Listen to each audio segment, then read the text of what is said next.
TV.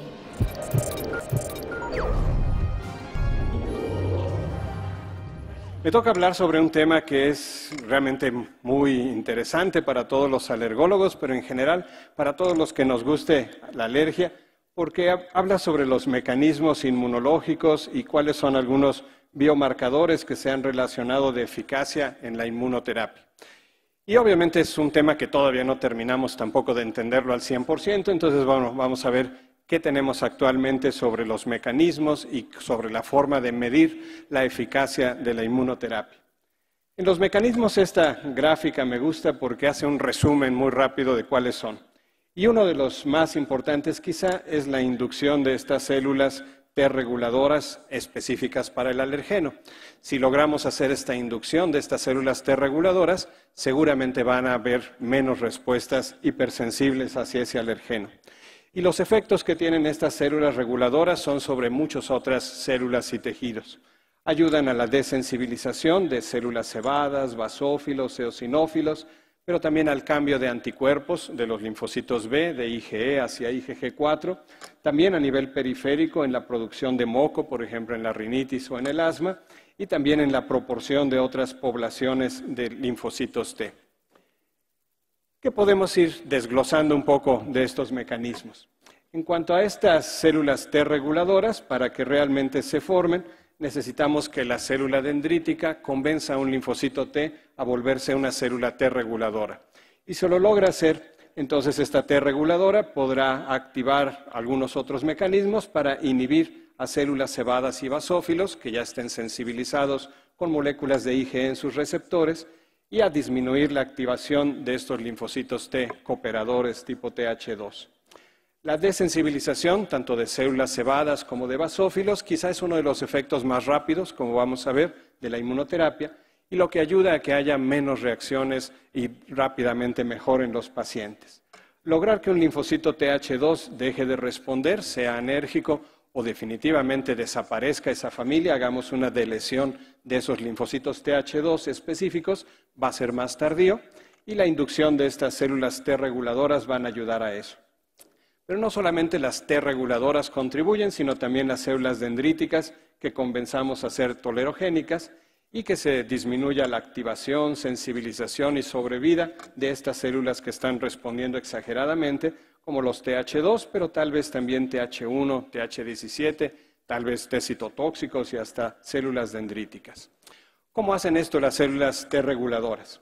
Esto lo pueden hacer por mecanismos por contacto, a través de contacto con las células dendríticas cuando les están presentando el antígeno, o también contacto con células efectoras, linfocitos Th2 o de algún otro patrón ya hipersensible para ese alergeno.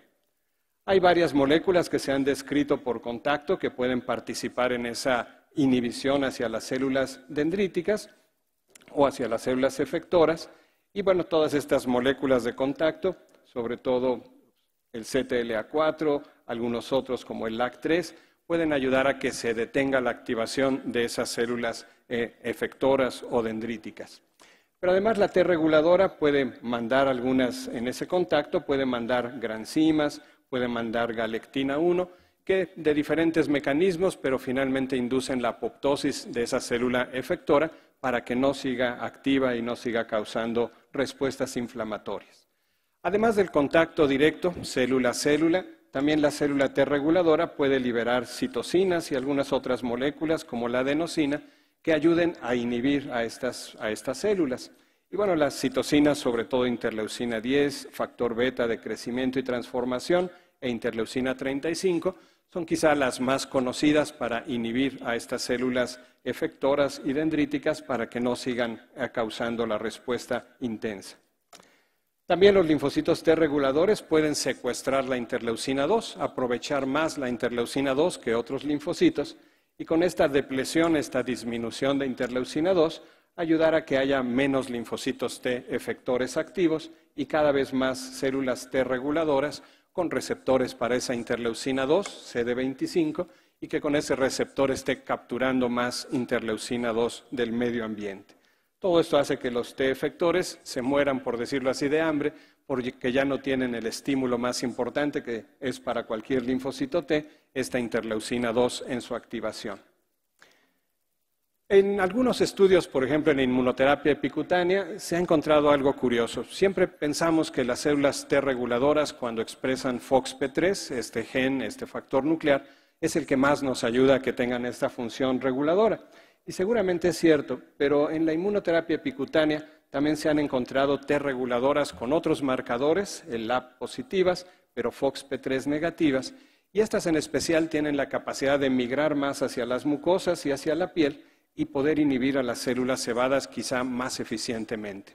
Y este ha sido uno de los mecanismos que, por lo menos en las nuevas formas de inmunoterapia, a través de aplicación de parches epicutáneos, probablemente se sigan investigando más en un futuro.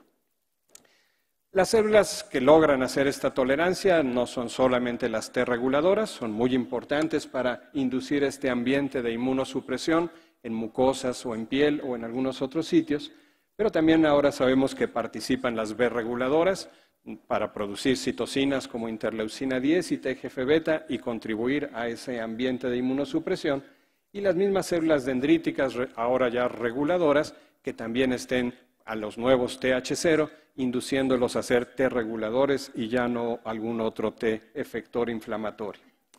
Las T reguladoras actúan sobre esos linfocitos B también para poder cambiar el tipo de anticuerpos. La IgE, que es la más sensibilizante y la que responde en esa forma de mecanismo alérgico, ahora cambia hacia la producción de IgG4. Creo que se regresaron. Nos volvemos a adelantar.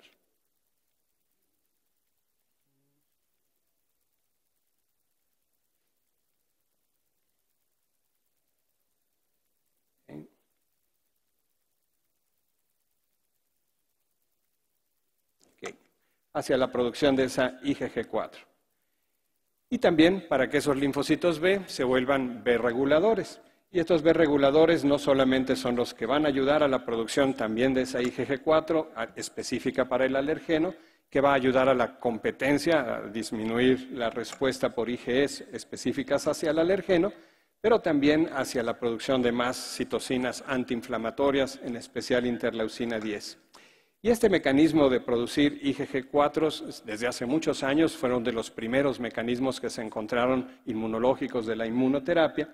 Sin embargo, cada vez se van entendiendo mejor cómo estos IgG4 asimétricos pueden estar favoreciendo esa disminución en la respuesta. Entonces, estos linfocitos B reguladores tienen muchas formas de actuar también para inducir la tolerancia, pero entre esas ayudar a la producción de estos IgG4 bloqueadores. ¿Por qué son bloqueadores de la respuesta?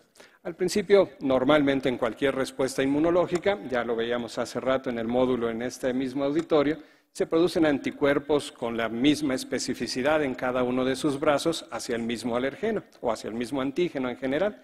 Y esto les llamamos anticuerpos bivalentes, tienen dos sitios para reconocer el antígeno, dos FAB, pero son simétricos, son iguales, reconocen lo mismo.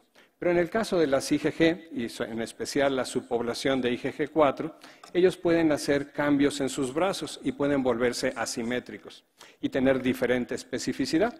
Y al principio ser anticuerpos IgG4 simétricos, pero por cambios en los puentes disulfuros, sobre todo entre las cisteínas de sus cadenas pesadas, pueden empezar a intercambiar y hacer un brazo que reconoce a un antígeno y otro brazo que reconoce a otro epitopo de otro antígeno. ¿Qué importancia tiene esto? Si vemos las IgEs, que normalmente son homobivalentes, reconocen el mismo antígeno en sus dos brazos, cuando se unen a los receptores, por ejemplo en células cebadas, basófilos o eosinófilos, la afinidad para detener al antígeno seguramente va a ser muy alta, porque sus brazos reconocen al mismo epitopo de ese alergeno y fácilmente pueden puentear los receptores, activar enzimas y finalmente activar la respuesta dentro de esa célula para que se degranule la célula cebada, el basófilo, o libere sus proteínas catiónicas, el eosinófilo.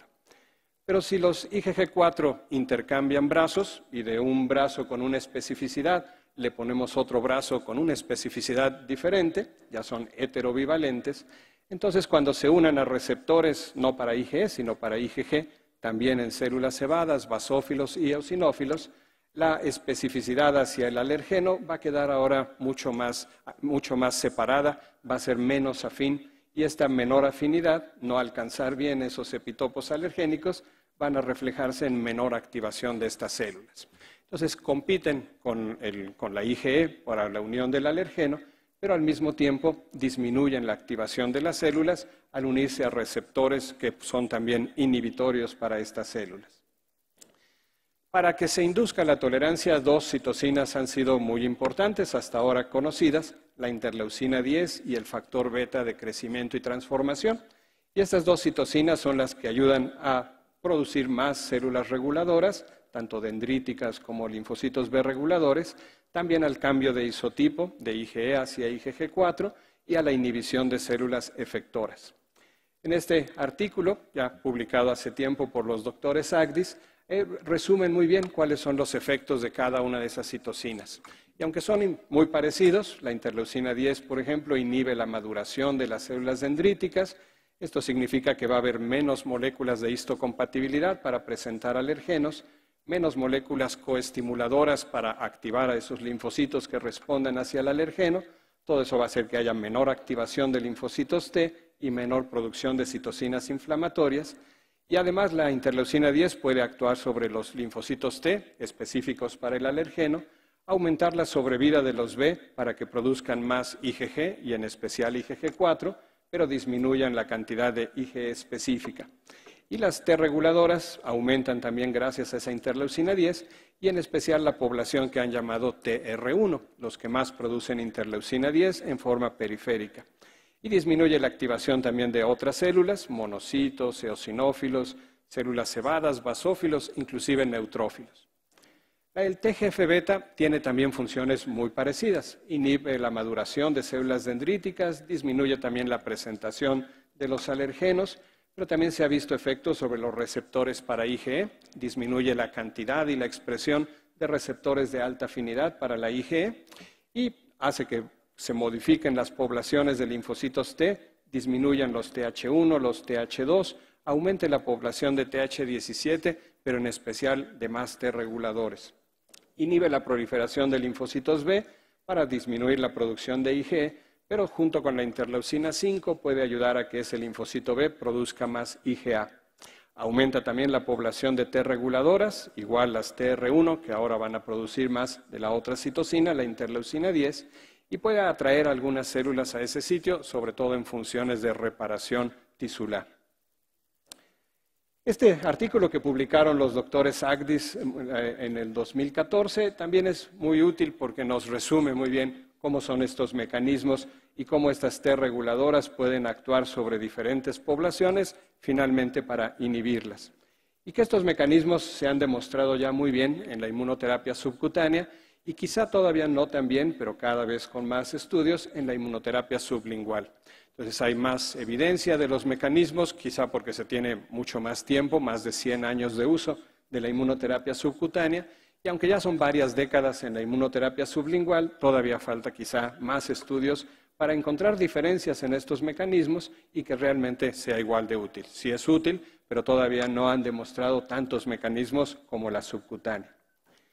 Ellos en este artículo resumen muy bien cada uno de los efectos en linfocitos T, B, en células dendríticas, eosinófilos, células cebadas y basófilos sobre la inmunoterapia específica o con la inmunoterapia específica con alergenos. Y en el caso de los linfocitos T, disminuye la población de efectores, aumenta la población de reguladores, la expresión del gen FOXP3, la producción de citocinas antiinflamatorias y disminución de los linfocitos TH2 y el patrón de citocinas de tipo 2.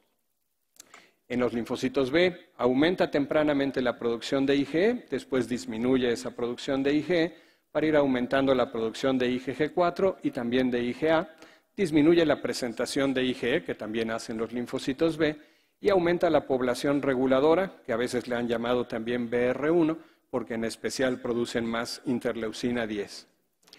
En las células dendríticas, ya platicábamos, disminuye la presentación y no solamente por las moléculas clásicas de histocompatibilidad, sino también por la expresión de receptores para IgE. Y si esa célula no tiene tantos receptores para IgE, tampoco puede atrapar y presentar a esos alergenos y las puede volver reguladoras, contribuyendo a esa producción de interleucina 10.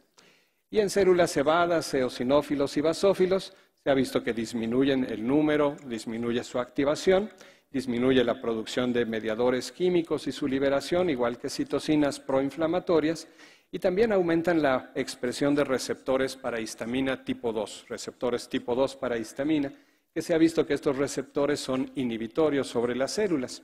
Entonces, bueno, al aumentar esta expresión de receptores H2, la misma histamina que puedan liberar células cebadas y basófilos puede contribuir a su inhibición, a detenerlas. Estos efectos no ocurren todos al mismo tiempo, van apareciendo algunos en un efecto muy rápido, sobre todo la desensibilización hacia basófilos, células cebadas, y esos efectos que inician en la IgE, primero aumentando sus niveles y luego disminuyendo los niveles. Otros efectos intermedios y otros más tardíos, sobre todo los efectos celulares en linfocitos T reguladores, B reguladores, células dendríticas también reguladoras, y en la producción de citocinas, sobre todo las antiinflamatorias, interleucina 10, TGF-beta, y la producción de esos anticuerpos IgG4 que esperamos que queden por mucho más tiempo. En este otro trabajo, también el doctor Agdis y el doctor Samson y el doctor Lack y todo un grupo hablan sobre los mecanismos que se han encontrado, sobre todo relacionados con la inmunoterapia en alergia a alimentos. Y ellos proponen que hablemos de tres términos, de la desensibilización, la remisión y la tolerancia. Una desensibilización cuando hay una falta de respuesta mientras el paciente está recibiendo tratamiento con la inmunoterapia. Una remisión cuando es una falta de respuesta temporal después del tratamiento. Esto puede durar de 2 a 24 semanas al terminar el tratamiento, pero que en estos pacientes nuevamente vuelve a haber una respuesta alérgica al pasar este periodo. O una verdadera tolerancia cuando esta falta de respuesta ya se vuelve permanente, mucho más de esos 24 semanas. Esto todavía en alergia a alimentos no se ha podido lograr al llegar a esta fase de tolerancia, sí con algunos aeroalergenos, en especial de pólenes o de ácaros, pero en los estudios de alergia a alimentos, que seguramente luego irán conociendo o les irán platicando de ellos en el Congreso, van a hablar de esos avances, por lo menos en la remisión. ¿Qué cambios inmunológicos se van viendo en cada una de esas fases? En la desensibilización, quizá el efecto, como decíamos, más rápido, es en basófilos, células cebadas, pero también en las células innatas linfoides tipo 2, las que están respondiendo en forma inespecífica, sin receptores específicos, pero que responden hacia las alarminas, las citocinas de alarma en el epitelio. En forma intermedia, esa remisión, que antes le llamaban una disminución de la respuesta sostenida o una disminución sostenida de la respuesta. Ellos proponen que se cambie el término, como a veces se habla en las enfermedades autoinmunes, como una remisión, que finalmente es a lo que se refiere, y su efecto va a ser más en células dendríticas, volviéndolas tolerogénicas, y con esa producción de citocinas, cambios en el triptófano, aumentando la quinurrenina, y también en la producción de ácido retinoico y otras moléculas.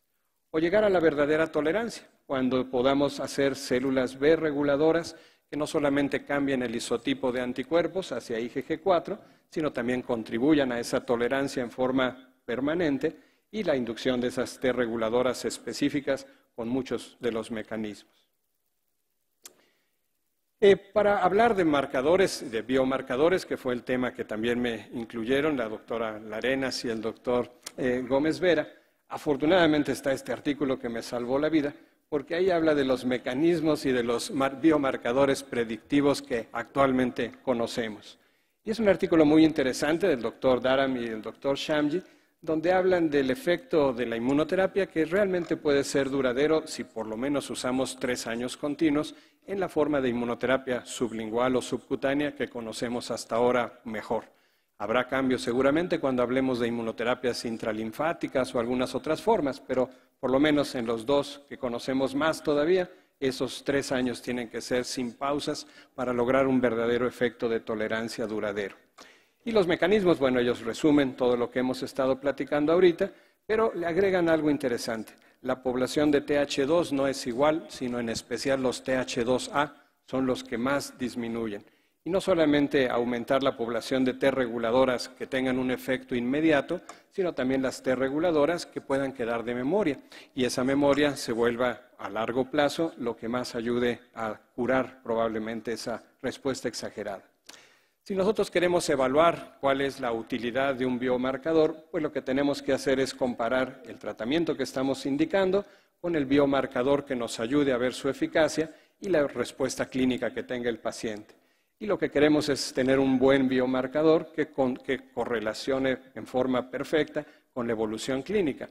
Si ese biomarcador lo hace, entonces nos va a ayudar para decidir continuar el tratamiento o hacer modificaciones. Lo mismo si es al contrario, si es un biomarcador que nos dice que no va bien el paciente y en la evolución clínica vemos que realmente no va bien el paciente, pues eso nos servirá también para detener el tratamiento o hacer modificaciones. El problema es cuando no coinciden el biomarcador y la evolución clínica. Y el biomarcador nos dice que todo va bien, pero el paciente nos dice que no, o al revés, el biomarcador nos dice que no va nada bien y el paciente nos dice que sí. Y ahí es cuando tenemos las dudas de qué hacer, a quién le hacemos caso, y obviamente siempre le hacemos caso al paciente, a la evolución clínica, para saber qué es lo que tenemos que hacer. ¿Qué biomarcadores tenemos en inmunoterapia? En el artículo ponen esta lista de biomarcadores que habla de anticuerpos en general y luego cómo es la actividad inhibitoria sobre los anticuerpos IgE, la activación de basófilos, las citocinas y citocinas quimiotácticas, quimiosinas que se están produciendo, biomarcadores celulares y también pruebas o biomarcadores in vivo.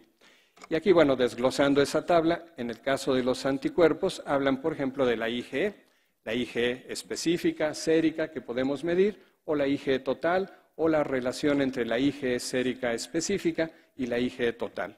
La IgE total no ha sido un buen marcador. Es un buen marcador para saber la atopia, pero no la alergia, ni la evolución del paciente. La IgE específica hacia el alergeno sí nos puede ayudar muy bien a saber si está sensibilizado el paciente y si hay correlación clínica, saber si realmente es alérgico. Pero la proporción entre IgE sérica específica y la IgE total probablemente tenga más utilidad que las otras. Buscar la IgG4 específica ha sido útil, por ejemplo, en alergia a himenópteros y ver la evolución con la inmunoterapia, pero la proporción entre IgE específica sérica y la IgG4 específica sérica tal vez sea todavía más útil.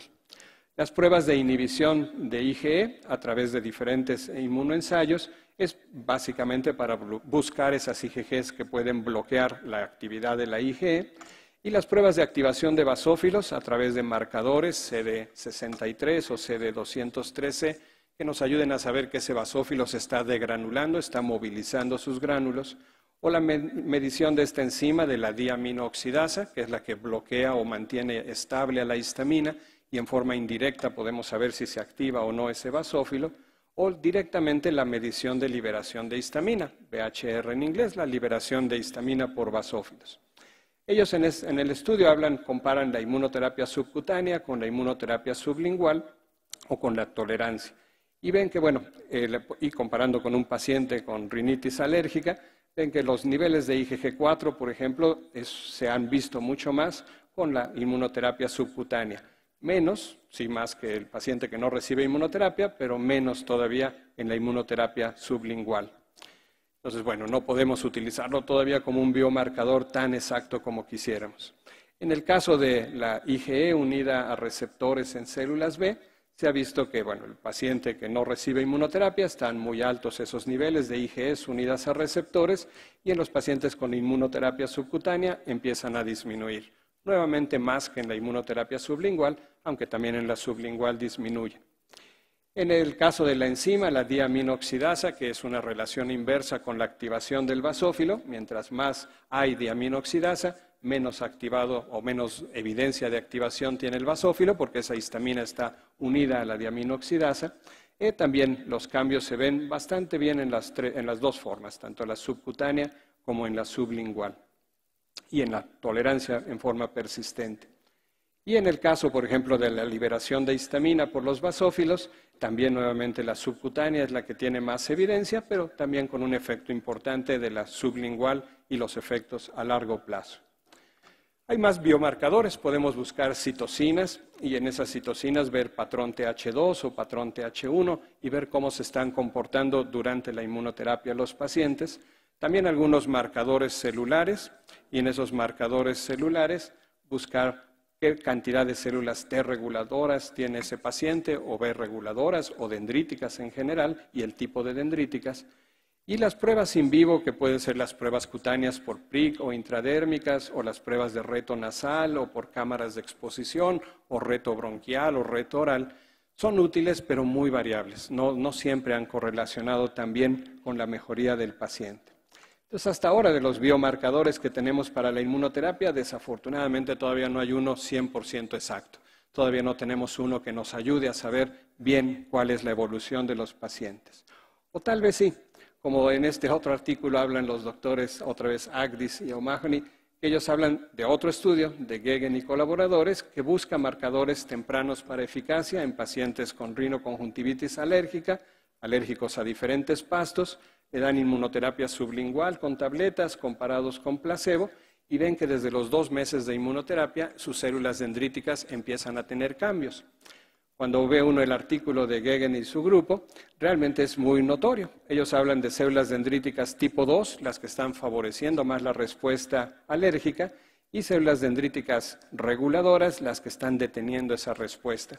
Y con marcadores relativamente fáciles de ver en los pacientes a través de esas tecnologías.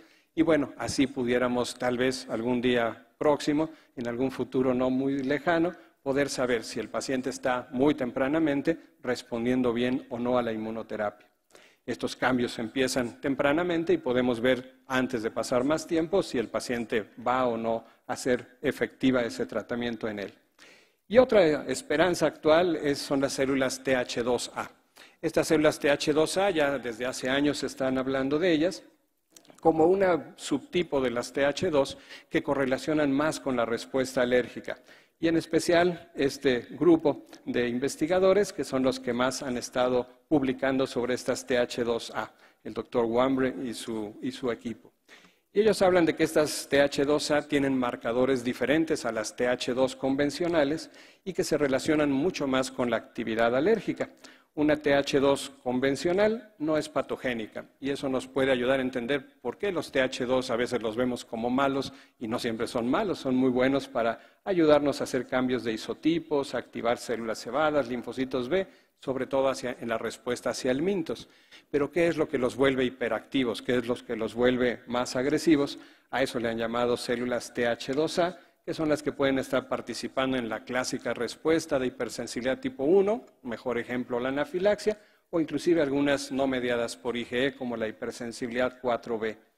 Y esto las han ido correlacionando cada vez más en enfermedades alérgicas, rinitis, asma, dermatitis atópica y también alergia a alimentos, y cómo van disminuyendo con la inmunoterapia, como tal vez un buen biomarcador, no solo de la enfermedad, sino de la respuesta también al tratamiento. Ellos en su estudio hablan de cómo hay algunos marcadores que nos pueden separar muy bien estas TH2A de las otras TH2, en especial este CD161 y también el receptor para prostaglandina D2, el CRTH2. Y que estos dos marcadores nos pueden ir diferenciando esas TH2 patogénicas, TH2A, o no patogénicas, TH2. Y estas TH2A producen mayor cantidad, sobre todo de interleucinas 5 y 9, pero también de 4 y 13, que favorezcan la síntesis de IgE y las otras, la eosinofilia y la activación de células cebadas. Cuando vemos las gráficas que ellos ponen en sus estudios, bueno, sí hay una forma realmente muy clara de separar TH2 de TH2A y probablemente en un futuro próximo nos ayuden. En algunos estudios de inmunoterapia oral hacia alergia a alimentos, se ha visto que estas TH2A realmente disminuyen durante la inmunoterapia. Entonces, bueno, todavía no está autorizada realmente en forma rutinaria la inmunoterapia para alergia a alimentos, pero buscando estos biomarcadores tal vez algún día se vuelva más fácil hacerlo. Además, no solamente es buscar estos biomarcadores, sino la forma de inhibir que las células TH2 se conviertan en TH2A.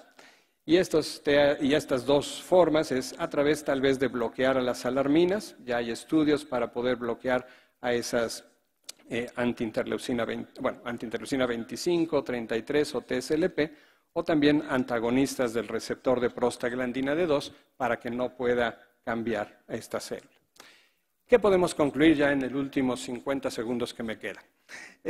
realmente las conclusiones pues son, todavía necesitamos seguir conociendo los mecanismos de acción de la inmunoterapia y qué biomarcadores son los que pueden ser más confiables para que nos ayuden ya en la clínica, en la vida diaria, para saber qué paciente está respondiendo bien o qué paciente no va a responder bien desde un principio. Y diseñar mejores formas de inmunoterapia que nos ayuden a ayudar más a los pacientes, que pues finalmente es lo que queremos todos a los que nos dedicamos a cualquier rama de la medicina. Nuevamente los invito a nuestros congresos en Tijuana ya en casi un mes, del 24 al 27 de julio, Congreso de Alergia Pediátrica, que allá también los estarán recibiendo con mucho gusto. Y también a fines de año, en diciembre, en Florencia, la Conferencia Internacional de la UAU, que va a hablar en especial sobre inmunoterapia, biomarcadores y nuevos agentes inmunobiológicos. Muchas gracias por su atención.